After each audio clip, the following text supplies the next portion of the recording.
ಇವಾಗಿನ ಪ್ರಪಂಚದಲ್ಲಿ ಕೆಲವು ಗಂಡ್ಮಕ್ಳು ಹೇಗೆ ಅಂದರೆ ಅವ್ರ ಮದುವೆ ಆಗಿರೋ ಹುಡುಗಿ ಬಂಗಾರನೇ ಆಗಿದ್ರು ಕೂಡ ಅವ್ರು ಬೇರೆ ಯಾವುದೋ ಕಾಗೆ ಬಂಗಾರಕ್ಕೆ ಮರಳಾಗ್ತಾರೆ. ಯಾಕಿದನ್ನು ಹೇಳ್ತಾ ಇದ್ದೀನಿ ಅಂದರೆ ಈ ನಮ್ಮ ಕಥೆನಲ್ಲಿ ಬರೋ ಲಕ್ಷ್ಮಿ ಗಂಡ ಕೂಡ ಬಂಗಾರದಂತಿರೋ ಹೆಂಡತಿನ ಬಿಟ್ಕೊಂಡು ಬೇರೆ ಯಾವುದೋ ಕಾಗೆ ಬಂಗಾರಕ್ಕೆ ಮರಳಾಗಿದ್ದಾನೆ.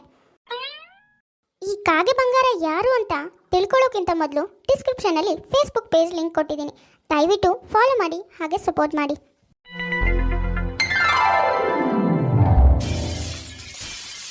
ಅಯ್ಯಯ್ಯೋ, ಇದೇನು ಮಾಡ್ಕೊಂಡೆ ಲಕ್ಷ್ಮಿ ನೀನು? ಸ್ವಲ್ಪ ನಿಧಾನಕ್ಕೆ ಬರೋದಲ್ವೇನಮ್ಮ? ಮೋಹನ, ಮೊದಲು ಡಾಕ್ಟರಿಗೆ ಫೋನ್ ಮಾಡಿ ಮನೆಗೆ ಬರೋಕೆ ಹೇಳೋ, ಬೇಗ ಮಾಡು. ನೋಡಿ, ಪೆಟ್ಟು ತುಂಬಾ ಆಗಿದೆ. ಮೆಟ್ಲಿಂದ ಬಿದ್ದಿರೋದ್ರಿಂದ ಮೂಳೆಗೂ ತುಂಬ ಪೆಟ್ಟಾಗಿದೆ. ಅವರು ಒಂದು 4-5 ತಿಂಗಳು ರೆಸ್ಟ್ ಮಾಡಲೇಬೇಕು. ರೆಸ್ಟ್ ಮಾಡಿದರೆ ಮಾತ್ರ ಅವ್ರು ಹುಷಾರಾಗೋದಕ್ಕೆ ಸಾಧ್ಯ. ಇಲ್ಲ ಅಂದರೆ ನೋವು ಹಾಗೇ ಇರುತ್ತೆ, ಮುಂದೆ ತುಂಬಾ ತೊಂದರೆ ಆಗುತ್ತೆ. ಹಾಗಾಗಿನೇ ಹೇಳ್ತಿರೋದು, ಆದಷ್ಟು ಹುಷಾರಾಗಿರಬೇಕು. 4-5 ತಿಂಗಳು ಏನೂ ಕೆಲಸ ಮಾಡ್ದೇನೆ ಫುಲ್ ರೆಸ್ಟ್ ಮಾಡಬೇಕು. ಸರಿ ಡಾಕ್ಟ್ರೆ, ನೀವು ಹೇಳ್ದಾಗೇನೆ ಮಾಡ್ತೀವಿ. ಅವಳ ಹತ್ರ ಒಂದು ಕೆಲಸನೂ ಮಾಡಿಸಲ್ಲ. ಅವಳನ್ನ ಚೆನ್ನಾಗಿ ನೋಡ್ಕೋತೀವಿ. ನನ್ನ ಸೊಸೆ ಆದಷ್ಟು ಬೇಗ ಹುಷಾರಾದರೆ ನನಗಷ್ಟೇ ಸಾಕು ಡಾಕ್ಟ್ರೆ. ಸರಿ, ಹಾಗಾದರೆ ನಾನು ಕೊಟ್ಟಿರೋ ಎಲ್ಲ ಮೆಡಿಸನ್ನ ಟೈಮಿಗೆ ಸರಿಯಾಗಿ ಕೊಡಿ ಆಯಿತಾ? ನಾನಿನ್ನು ಹೊರಡ್ತೀನಿ. ಅದು ಅತ್ತೆ, ಮನೆ ಎಲ್ಲ ಕೆಲಸನೂ ಹೇಗೆ ನೀವು ಒಬ್ಬರೇ ಮಾಡ್ತೀರಾ? ಮೊದಲೇ ನಿಮಗೆ ಸೊಂಟ ನೋವು ಅಂತ ಹೇಳ್ತಿದ್ದೀರಾ. ಪರವಾಗಿಲ್ಲ ಬಿಡಮ್ಮ ಲಕ್ಷ್ಮಿ, ನೀನು ಈ ಪರಿಸ್ಥಿತಿನಲ್ಲಿ ಮನೆ ಕೆಲಸ ಮಾಡೋದೆಲ್ಲ ಬೇಡ. ನಾನು ಹೇಗಾದರೂ ನಿಧಾನ ಎಲ್ಲ ಕೆಲಸನೂ ಮಾಡ್ಕೋತೀನಿ. ನೀನು ಆರಾಮಾಗಿ ರೆಸ್ಟ್ ಮಾಡು, ಮೊದಲು ಹುಷಾರಾಗು. ಅಯ್ಯೋ ಅಮ್ಮ, ನೀನು ಯಾಕೆ ಮನೆ ಎಲ್ಲ ಕೆಲಸನೂ ಮಾಡ್ತೀನಿ ಅಂತಿದ್ಯಾ? ನಿನಗೆ ಮೊದಲೇ ಸೊಂಟ ನೋವು. ಇವಾಗ ಇಷ್ಟೆಲ್ಲ ಕೆಲಸ ಮಾಡಿದ್ರೆ ಅದಿನ್ನೂ ಜಾಸ್ತಿ ಆಗುತ್ತೆ ಅಷ್ಟೆ. ಅದಕ್ಕೆ ಲಕ್ಷ್ಮಿ ತಂಗಿ ಇದ್ದಾಳಲ್ವಾ, ಅವಳಿಗೆ ಹೇಗೂ ಇವಾಗ ಕಾಲೇಜೆಲ್ಲ ಮುಗ್ದಿದೆ, ಮನೇಲೇ ಇದ್ದಾಳೆ. ಲಕ್ಷ್ಮಿಗೆ ಹುಷಾರಿಲ್ಲ, ಹಾಗಾಗಿ ಅವಳು ಹುಷಾರಾಗೋವರೆಗೂ ಮನೆ ಎಲ್ಲ ಕೆಲಸನೂ ಮಾಡಿಕೊಡೋದಕ್ಕೆ ಹೇಳೋಣ. ಅವಳನ್ನ ಇಲ್ಲಿಗೆ ಬರೋದಕ್ಕೆ ಹೇಳೋಣ. ಅವಳಿಗೂ ಮನೇಲೇ ಇದ್ದು ಇದ್ದು ಬೋರ್ ಆಗ್ತಾ ಇರುತ್ತೆ. ಹಾಂ ಹೌದು ರೀ, ನೀವು ಹೇಳ್ತಿರೋ ಸರಿ ಇದೆ. ನೀವೇ ಹೋಗಿ ಅವಳನ್ನ ಕರ್ಕೊಂಡು ಬನ್ನಿ. ಲಕ್ಷ್ಮಿ ಮೆಟ್ಲಿಂದ ಬಿದ್ದು ಸೊಂಟಕ್ಕೆ ಪೆಟ್ಟು ಮಾಡ್ಕೊಂಡಿರ್ತಾಳೆ. ಹಾಗಾಗಿನೇ ಮನೇಲೇ ರೆಸ್ಟ್ ಮಾಡಬೇಕು, ಯಾವ ಕೆಲಸನೂ ಮಾಡಬಾರ್ದು ಅಂತ ಡಾಕ್ಟರ್ ಹೇಳಿರ್ತಾರೆ. ಅದಕ್ಕೆ ಲಕ್ಷ್ಮಿ ತಂಗಿ ಪ್ರಿಯನ್ನ ಸಹಾಯಕ್ಕೆ ಅಂತ ಮನೆಗೆ ಕರ್ಕೊಂಡು ಬರ್ತಾರೆ. ಪ್ರಿಯಾ, ನಿನ್ನ ಭಾವಂಗೆ ಆಫೀಸಿಗೆ ಟೈಮ್ ಆಗುತ್ತೆ, ಬೇಗ ತಿಂಡಿ ರೆಡಿ ಮಾಡು ಆಯಿತಾ? ಹಾಂ, ಹಾಗೆ ಅವ್ರಿಗೆ ಆಫೀಸಿಗೆ ಬಾಕ್ಸಿಗೆ ಹಾಕ್ಕೊಡು ಆಯಿತಾ? ಅಕ್ಕ, ನೀನೇನು ಚಿಂತೆ ಮಾಡಬೇಡ. ನಿನ್ನ ಗಂಡ ಅತ್ತೆ ಎಲ್ರೂ ನಾನು ಚೆನ್ನಾಗಿ ನೋಡ್ಕೋತೀನಿ. ಹೌದಮ್ಮ ಲಕ್ಷ್ಮಿ, ನೀನು ಯಾಕೆ ಆಯಾಸ ಮಾಡ್ಕೋತೀಯ? ನಾನಿದ್ದೀನಲ್ವಾ, ನಾನೇ ಎಲ್ಲ ಹೇಳಿ ಮಾಡಿಸ್ತೀನಿ ಬಿಡು. ಹೌದಕ್ಕ, ನೀನೇ ನೋಡ್ತಾ ಇರು. ನೀನು ಹುಷಾರಾಗೋ ಅಷ್ಟರಲ್ಲಿ ಈ ಮನೇಲಿ ನನ್ನ ಎಷ್ಟು ಹಚ್ಕೊಂಡಿರ್ತಾರೆ ಅಂತ. ಆಮೇಲೆ ನಿನ್ನನ್ನೇ ಬೇಡ ಅಂದ್ರು ಅಂತಾರೆ ಅಷ್ಟೇ. ಪ್ರಿಯಾ, ಇದೇನು ಮಾತು ಅಂತ ಆಡ್ತಿದ್ಯಾ? ಅವಳು ಇವಾಗ ಮೊದಲೇ ನೋವಲ್ಲಿದ್ದಾಳೆ, ಹೀಗೆಲ್ಲ ಮಾತಾಡಿ ಇನ್ನು ಅವಳ ಮನಸ್ಸಿಗೆ ನೋವು ಕೊಡಬೇಡಮ್ಮ. ಅಯ್ಯೋ, ತಮಾಷೆಗೆ ಹೇಳಿದೆ ಅತ್ತೆ. ಸರಿ, ನಾನು ಹೋಗಿ ಕಾಫಿ ತಿಂಡಿ ರೆಡಿ ಮಾಡ್ತೀನಿ ಆಯಿತಾ? ಅತ್ತೆ, ನೀವು ನನ್ನ ಜೊತೆನೇ ಬನ್ನಿ, ಅಕ್ಕ ಸ್ವಲ್ಪ ಹೊತ್ತು ರೆಸ್ಟ್ ಮಾಡಲಿ. ಪ್ರಿಯಾ ತಮಾಷೆಗೆ ಹೇಳಿದ್ಲು, ನಿಜವಾಗ್ಲೂ ಹೇಳಿದ್ಲು, ಆದರೆ ಲಕ್ಷ್ಮಿ ಮನಸ್ಸಿಗೆ ಸ್ವಲ್ಪ ಬೇಜಾರಾಗತ್ತೆ. ಏನೇ ನೀನು, ಮನೆಗೆ ಬಂದು 1 ವಾರ ಆಯಿತು, ಆದರೂ ನನ್ನ ಒಂದಿನಾದರೂ ಮಾತಾಡ್ಸಿದ್ಯಾ? ಇಷ್ಟೇ ಬಿಡು, ನಾನು ಮಾತ್ರ ನಿನ್ನ ಪ್ರೀತಿ ಮಾಡ್ತಾ ಇರೋದು ಅನಿಸುತ್ತೆ. ನೀನೇನು ನನ್ನ ಪ್ರೀತಿ ಮಾಡ್ತಾ ಇಲ್ಲ, ಅದಕ್ಕೆ ನನ್ನ ಕಂಡ್ರೆ ನಿನಗಿಷ್ಟೊಂದು ಕೇರ್ಲೆಸ್ಸು. ಯಾಕೆ ಚಿನ್ನ ಹೀಗೆಲ್ಲ ಮಾತಾಡ್ತಾ ಇದ್ದೀರಾ? ಅಲ್ಲ, ನಾನು ಯಾವತ್ತಾದರೂ ನಿಮ್ಮನ್ನು ಕೇರ್ಲೆಸ್ ಮಾಡಿದ್ದೀನ ಹೇಳಿ? ಮಾಡಿಲ್ಲ ನಿಜ, ಆದರೆ ಇವಾಗ ಮಾಡ್ತಾ ಇದೆಯಲ್ಲ, ಇವಾಗಲೇ ಗೊತ್ತಾಗ್ತಿಲ್ವಾ ನಿನಗೆ ನನ್ನ ಮೇಲೆ ಎಷ್ಟು ಪ್ರೀತಿ ಇದೆ ಅಂತ? ನಾನಾದರೂ ಏನು ಮಾಡಲಿ ಹೇಳಿ? ಅವಾಗಾದರೆ ನಮ್ಮ ಮನೆಯಲ್ಲೇ ಇದ್ದೆ, ಅಮ್ಮ ಎಲ್ಲ ಕೆಲಸನೂ ಮಾಡ್ತಾಯಿದ್ಲು, ನನಗೋ ಯಾವ ಕೆಲಸನೂ ಇರಲಿಲ್ಲ. ಅದಕ್ಕೆ ನಿಮ್ಮ ಜೊತೆ ಆರಾಮಾಗಿ ಮಾತಾಡ್ಕೊಂಡಿರ್ತಿದ್ದೆ. ಆದರೆ ಇವಾಗ ಹಾಗೆ ಮಾಡೋದಕ್ಕಾಗತ್ತಾ? ಹಾಗೆ ಮಾಡಿದ್ರೆ ನಿಮ್ಮ ಹೆಂಡತಿ ಸುಮ್ಮನೆ ಬಿಡ್ತಾರಾ?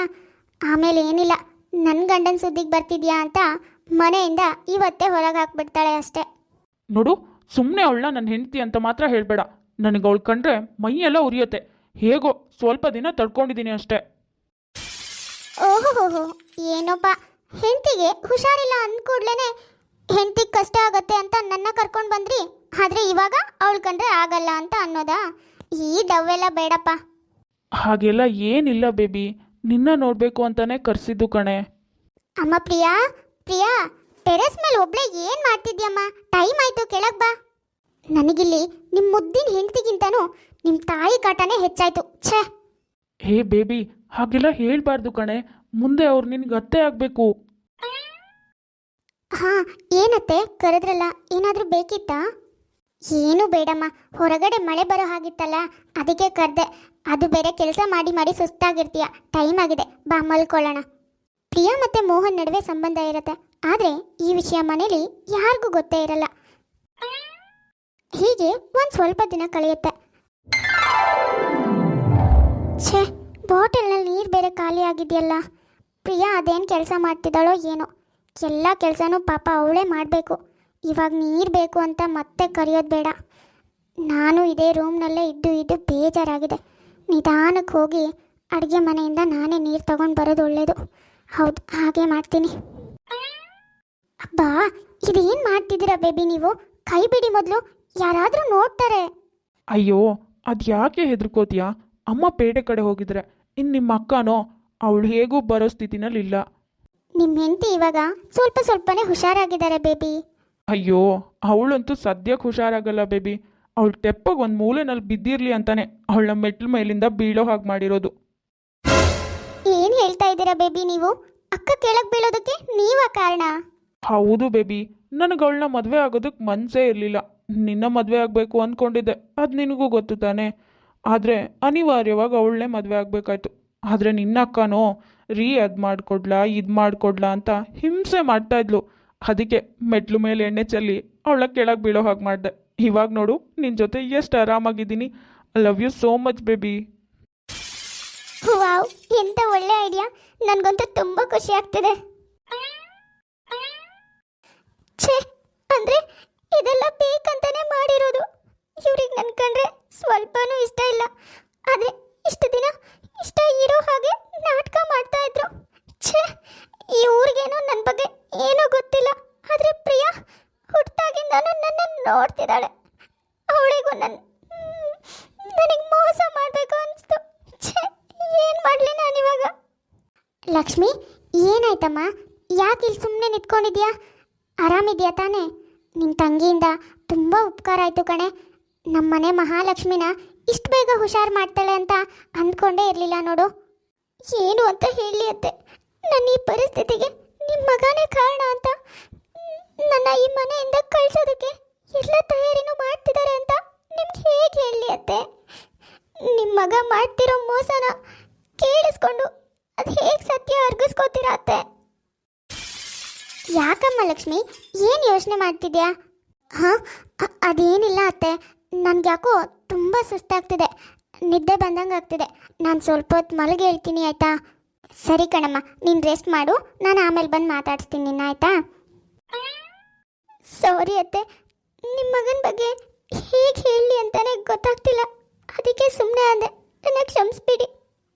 ಲಕ್ಷ್ಮಿಗೆ ಗಂಡ ಮತ್ತು ತಂಗಿ ನಡುವೆ ಇರೋ ಸಂಬಂಧ ಎಂಥದ್ದು ಅನ್ನೋದು ಗೊತ್ತಾದರೂ ಕೂಡ ಅತ್ತೆ ಹತ್ರ ಏನೂ ಹೇಳ್ದೇನೆ ತನ್ನ ಮನಸ್ಸಲ್ಲೇ ನೋವು ನುಂಗ್ತಾಳೆ.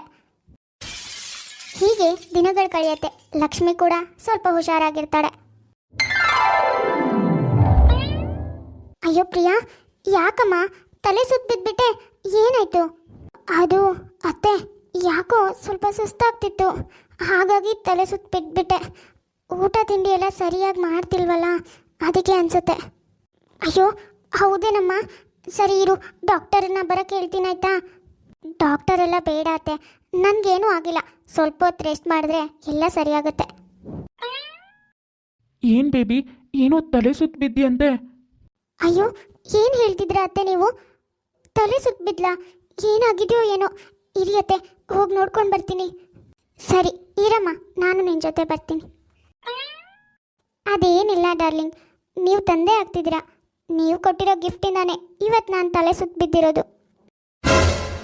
ಏನು ನಿಜ ಹೇಳ್ತಿದ್ಯಾ? ವಾವ್ ಬೇಬಿ, ಈ ವಿಷಯ ಮೊದಲು ಅಮ್ಮಂಗೆ ಹೇಳಬೇಕು. ಅಮ್ಮಂಗೆ ತುಂಬ ಖುಷಿಯಾಗುತ್ತೆ. ಥೂ, ಹಾಳಾದವನೇ, ಹೆಂಡತಿ ತಂಗಿ ಜೊತೆ ಸಂಬಂಧ ಇಟ್ಕೊಂಡಿದ್ಯಲ್ಲೋ ನೀನು. ನನ್ನ ಮಗನ ಯಾಕಾದ್ರೂ ಹುಟ್ಟಿದ್ಯೋ ನನ್ನ ಹೊಟ್ಟೆಲಿ, ಅವನ ಮಂಡಲೇನೋ ಬುದ್ಧಿ ಇಲ್ಲ. ಆದರೆ ನೀನು ಒಡ ಹುಟ್ಟೋಳು, ನಿನ್ನ ತಲೆಗೆ ಏನೇ ಆಗಿತ್ತು? ಇಬ್ರು ಸೇರಿ ನೀನು ಒಡ ಹುಟ್ಟಿರೋಳಿಗೆ ಮೋಸ ಮಾಡಿಬಿಟ್ರಲ್ಲೇ. ಛೀ ಅತ್ತೆ, ಇವಾಗ ಗೋಳಾಡಿ ಏನೂ ಪ್ರಯೋಜನ ಇಲ್ಲ. ನಿಮ್ಮ ಮಗ ಅವಳಿಗೋಸ್ಕರ ನನ್ನ ಸಾಯಿಸೋದು ಒಂದೇ ಮಾಡಿಲ್ಲ, ಮತ್ತೆಲ್ಲಾನು ಮಾಡಿದ್ದಾರೆ. ಇಷ್ಟು ದಿನ ಆಡಿರೋದೆಲ್ಲ ನಾಟಕ ಅತ್ತೆ. ಸುಮ್ಮನೆ ಕಟ್ಕೊಂಡಿರೋ ಹೆಂಡತಿಗೆ ಮೋಸ ಮಾಡಿರೋ ಇವರು ಇಟ್ಕೊಂಡಿರೋ ನಿನಗೂ ಒಂದಿನ ಮೋಸ ಮಾಡೋದಂತೂ ನಿಜ ಕಣೆ. ನೀನೇನೋ ನನ್ನ ಸಂಸಾರಕ್ಕೆ ಕಲ್ಲು ಹಾಕ್ದೆ ಅಂತ ನಾನು ಅದೇ ತಪ್ಪು ಮಾಡಲ್ಲ. ನೀವಿಬ್ರು ಮದುವೆ ಆಗಿ ಸುಖವಾಗಿರಿ. ಆದ್ರೆ ಈ ಮನುಷ್ಯನ ನೆರಳು ಬೀಳದೆ ಇರೋ ಅಷ್ಟು ದೂರ ನಾನೇ ಹೊರಟೋಗ್ತೀನಿ. ಲಕ್ಷ್ಮಿ, ನನ್ನ ಕ್ಷಮಿಸ್ಬಿಡು ಲಕ್ಷ್ಮಿ. ಏನೋ ಗೊತ್ತಾಗದೆ ತಪ್ಪು ಮಾಡ್ಬಿಟ್ಟೆ. ಛೀ, ಕ್ಷಮೆ ಅನ್ನೋ ಪದಕ್ಕೆ ನೀವು ನಾಲಾಯಕು. ನಿಮ್ಮಂತವ್ರು ನನ್ನ ಬದುಕಲ್ಲಿ ಇದ್ರು ಅನ್ನೋದನ್ನೇ ಮರ್ತು ಬಿಡ್ತೀನಿ. ಆದ್ರೆ ಒಂದಂತೂ ಸತ್ಯ, ನೀವಿಬ್ರು ಮಾಡಿರೋ ಮೋಸಕ್ಕೆ ಈ ನಿಮ್ಮ ಕರ್ಮ ಯಾವತ್ತೂ ನಿಮ್ ಬೆನ್ ಬಿಡಲ್ಲ. ಇನ್ಯಾವತ್ತೂ ನಿಮ್ಮನೆ ಹೊಸಲು ತುಳಿಯಲ್ಲ. ಲಕ್ಷ್ಮಿ, ನೀನ್ ಎಲ್ಲಿಗೂ ಹೋಗೋದು ಬೇಡ. ನೀನ್ ಇಲ್ಲೇ ಇರ್ತೀಯ. ಮಾಡದೇ ಇರೋ ತಪ್ಪಿಗೆ ನೀನ್ ಯಾಕೆ ಶಿಕ್ಷೆ ಅನುಭವಿಸ್ಬೇಕು? ನೋಡಿ, ನೀವಿಬ್ರು ಈ ಕ್ಷಣನೇ ಈ ಮನೆ ಬಿಟ್ಟು ಹೊರಡ್ಬೇಕು. ಇನ್ಯಾವತ್ತೂ ನಿಮ್ ನೆರಳು ಕೂಡ ಈ ಮನೆ ಮೇಲೆ ಬೀಳಬಾರ್ದು. ಮಗ ಮಾಡಿರೋ ತಪ್ಪಿಗೆ ಶಾಂತಿ ಅವನಿಗೆ ಸರಿಯಾಗಿ ಬೈದು ಮನೆಯಿಂದ ಹೊರಗಾಗ್ತಾಳೆ. ಲಕ್ಷ್ಮಿನ ತನ್ನ ಮನೇಲೇ ಬಿಟ್ಕೊಂಡು ತನ್ನ ಮಗಳ ಥರ ನೋಡಿಕೊಂಡು ಒಂದು ಒಳ್ಳೆ ಹುಡುಗನ ನೋಡಿ ಮದುವೆ ಮಾಡ್ತಾಳೆ. ರವಿ ಸುಹಾಸಿನಿ ಅನ್ನೋರು ಕಮೆಂಟ್ ಮಾಡಿದ್ರು, ಇವತ್ತು ವೆಡ್ಡಿಂಗ್ ಆ್ಯನಿವರ್ಸರಿ ವಿಶ್ ಮಾಡಿ ಅಂತ. Hi Ravi Suhasini, wish you happy wedding anniversary. Rakshita ಅನ್ನೋರು ಕಮೆಂಟ್ ಮಾಡಿದ್ರು, ಅವ್ರ ಸಿಸ್ಟರ್ ರೇಖಾ ಅವರಿಗೆ ಹಾಯ್ ಹೇಳಿ ಅಂತ. ಹಾಯ್ ರೇಖಾ, ಹೇಗಿದ್ದೀರಾ? ಹಾಗೆ ಬುಜ್ಜಿ ನಾಯಕ್ ಅನ್ನೋರು ಅವ್ರ ಸಿಸ್ಟರ್ ಅಂಜಲಿ ಬರ್ತ್ಡೇ ಇದೆ, ವಿಶ್ ಮಾಡಿ ಅಂತ ಹೇಳಿದ್ರು. Hi Anjali, wish you happy birthday. Supreetha ಅನ್ನೋರು ಕಮೆಂಟ್ ಮಾಡಿದ್ರು, ಸುಜಾತ ಪ್ರಕಾಶ್ಗೆ ಹಾಯ್ ಹೇಳಿ ಅಂತ. ಹಾಯ್ ಸುಜಾತ ಪ್ರಕಾಶ್, ಹೇಗಿದ್ದೀರಾ? ಅನಿತಾ ಅನ್ನೋರು ಕಮೆಂಟ್ ಮಾಡಿದ್ರು, ಹಾಯ್ ಹೇಳಿ ಅಂತ. ಹಾಯ್ ಅನಿತಾ, ಹೇಗಿದ್ದೀರಾ? ಸುಮಿತ್ರಾ ಅನ್ನೋರು ಕಮೆಂಟ್ ಮಾಡಿದ್ರು, ವಿನಯ್ ಅವರಿಗೆ ಹಾಯ್ ಹೇಳಿ ಅಂತ. ಹಾಯ್ ವಿನಯ್, ಹೇಗಿದ್ದೀರಾ? ಹಾಗೆ ಸುಮೇಧ್ ಅನ್ನೋರು ಕಮೆಂಟ್ ಮಾಡಿದ್ರು, ಬರ್ಡೇ ಇದೆ, ವಿಶ್ ಮಾಡಿ ಅಂತ. Hi Sumedh, wish you happy birthday. Sanjana ಅನ್ನೋರು ಕಮೆಂಟ್ ಮಾಡಿದ್ರು, ಸರಸ್ವತಿ ಅವರಿಗೆ ಹಾಯ್ ಹೇಳಿ ಅಂತ. ಹಾಯ್ ಸರಸ್ವತಿ, ಹೇಗಿದ್ದೀರಾ? ವಿಶಸ್ ಹೇಳೋರು ನಿಮ್ಮ ನೇಮು ಮತ್ತು ಯಾರಿಗೆ ವಿಶ್ ಮಾಡಬೇಕು ಅನ್ನೋ ಅವ್ರ ನೇಮ್ನ ಮೆನ್ಷನ್ ಮಾಡಿ, ಹಾಗೆ ಯಾವತ್ತು ವಿಶ್ ಮಾಡಬೇಕು ಅನ್ನೋದನ್ನು ಮೆನ್ಷನ್ ಮಾಡಿ. ನೋಡಿದ್ರಲ್ಲ ವೀಕ್ಷಕರೇ, ಇವತ್ತಿನ ನಮ್ಮ ವಿಡಿಯೋ ಸ್ವಲ್ಪನಾದರೂ ಇಷ್ಟ ಆಗಿದ್ರೆ ಪ್ಲೀಸ್ ನಮ್ಮ ಚಾನಲ್ನ ಸಬ್ಸ್ಕ್ರೈಬ್ ಮಾಡ್ಕೊಳ್ಳಿ, ಲೈಕ್ ಮಾಡಿ, ಶೇರ್ ಮಾಡಿ, ಹಾಗೆ ಕಮೆಂಟ್ ಮಾಡಿ. ತುಂಬ ಜನ ಹಾಗೆ ವಿಡಿಯೋಸ್ ನೋಡ್ತಾ ಇದ್ದಾರೆ. ಯಾರ್ಯಾರು ಹಾಗೆ ವಿಡಿಯೋಸ್ ನೋಡ್ತಾ ಇದ್ರೋ ದಯವಿಟ್ಟು ಸಬ್ಸ್ಕ್ರೈಬ್ ಮಾಡ್ಕೊಳ್ಳಿ. ಹಾಗೆ ಪಕ್ಕದಲ್ಲೇ ಇರೋ ಬೆಲ್ ಐಕಾನ್ನ ಕ್ಲಿಕ್ ಮಾಡಿ, ನಾನು ಹಾಕೋ ನೆಕ್ಸ್ಟ್ ಯಾವುದೇ ವೀಡಿಯೋಸ್ ಆದರೂ ನೋಟಿಫಿಕೇಶನ್ ನಿಮಗೆ ಬರುತ್ತೆ. ಸರಿ ವೀಕ್ಷಕರೇ, ನಾನಿನ್ನ ಹೊರಡ್ತೀನಿ. ನೆಕ್ಸ್ಟ್ ವಿಡಿಯೋದಲ್ಲಿ ಮತ್ತೆ ಸಿಗೋಣ.